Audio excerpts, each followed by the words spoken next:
Hey, card drawer peoples. I want to talk about color today. A lot of you I've seen in your card drawings, if you're doing a color rendering, you're using, if your car is blue, for example, you're using one color blue and you kind of try to fade it out and then maybe use chalk or something. I want to show you just what you're going to need in terms of getting gradation in there. If you have a blue car, if you look at any car sitting out there, it's not just one color blue. It's not like this color blue. It's a bunch of different tones of blue and other colors, and it kind of fades from dark to light. So if you're going to do a complex kind of color rendering, you want to get a bunch of different blues or whatever your color is. So in this demonstration, we've got these blues are kind of the same. They're just two different brands, but it's called violet blue. Then I've got a cool gray, 80%, but I just guessed, I mean, whatever, some kind of cool gray or warm gray in a different percentage. Brittany blue, light cerulean blue, blue slate, indigo blue, and then for colored pencils, white, kind of a sky blue, a darker blue, and then an indigo, which is almost like a purple.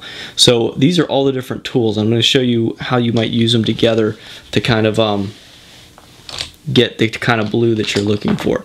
So let's just say, for example, this is our car here, okay?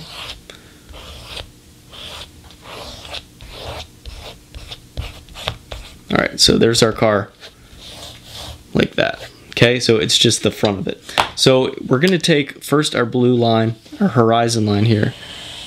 You're gonna do something like that, most likely. And then at the very bottom of the car, you'll probably bring a thick line there for the bottom. So then what a lot of you would want to do now was just shade all this blue. That is a no-no. And I'm drawing on just copier paper right now, so it's not going to get a real nice looking effect, and I can't draw on both sides like I could with vellum.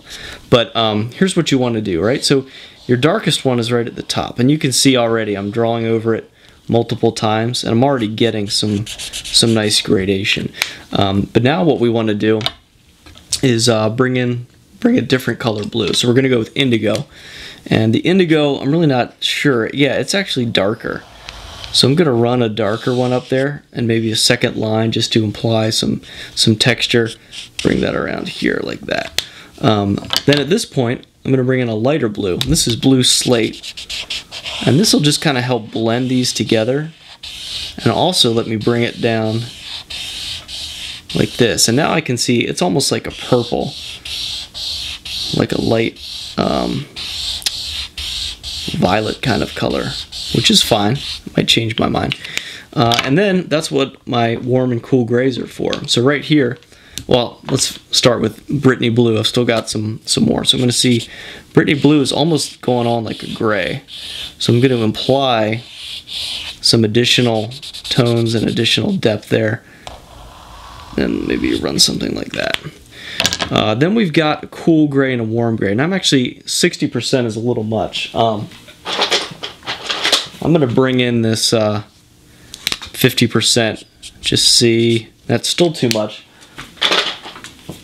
Let's go here with a 40%, just see what happens. So my warm grays just let me bring out some more depth tones.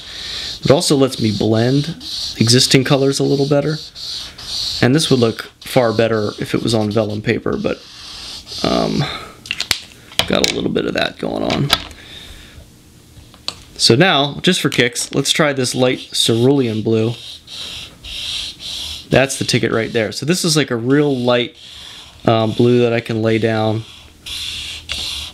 on top of that. So I've got it from dark fading down, then it kind of gets bright here. And depending on the shape of your car, I mean, you're just going to have experience and practice to kind of make your colors reflect the size the shape that you're actually drawing. So like for here, I would bring this around over my wheel well like that, and then I would come back again with my dark blue. And now I'm going to kind of ease up. And the more back and forth you do, your marker will begin to dry out a little bit. That's okay. You may make sure you recap it overnight. And sometimes I even keep old markers that are mostly dead just for this reason, so that I can come in here and have like a partially dead marker that I can use to not be too dark, but still have that same color that I'm looking for. So you can see here we're really blending. Where's that warm gray? I think I actually want cool gray, so I'm gonna check,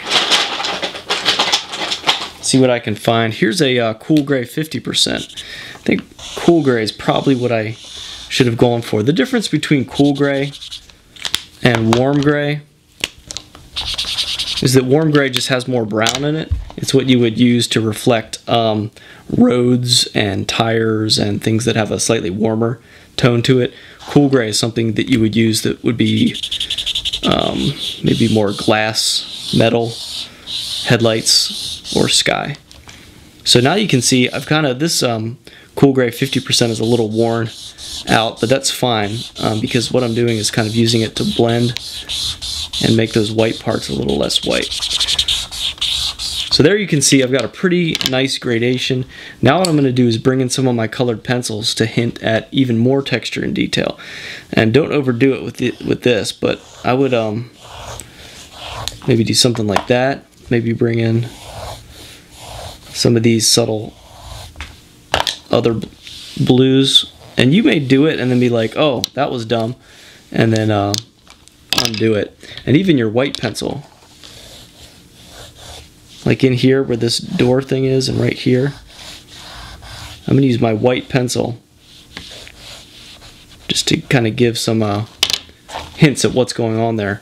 And then of course, last but not least, after you've done your chalk and everything, you know, your white paint highlights are going to make this look even more. See, if you mess it up, man, don't worry. Just you can deal with it. So now you can see that gradation that we worked so hard on really pays off when you start bringing in that white paint. So you can see we just used about a million different markers and colored pencils. A lot of you just have been trying to do a one color, a blue car, for example, with just one color. You got to get out of that mindset, and you've got to experiment with different colors, different tones, different shades. You got to get some gray markers, and you definitely got to expand your color set so that your markers, you don't just have like a blue, a green, and a red, but you have all different tones and all different kinds of shades so that you can bring this kind of depth out. So you can see if you know, it's dark and it kind of comes down here and it's light, and then it's dark again at the bottom, and you'll fiddle with it forever. I mean, it'll be quite a long time until you're happy with it. That's okay. But for now, that's just an example of how you can add the depth to it and what you want to do. So this side of the car, you can see it's dark all the way down. If we want to add chalk, what I can do is bring in my chalk like this, and you can see when we add that, it starts looking real nice there. And if this was a normal rendering, I'd add chalk in here too. And then what I would do is bring it out with an eraser if I didn't like it. So if I did that and then I changed my mind, I thought it was too dark, I'd go ahead here with an eraser, or like up here, and then cut it out of these top portions where the window is, like that. So those are just some other tips for it, but basically you don't overkill it and start throwing in reds and greens and purples and oranges and stuff like that. You're making a blue car, but you know, the blue has a lot of depth, a lot of complexity, and the more you kind of master using your grays and your other shades, the better it's going to look. All right, that is all for today. Goodbye.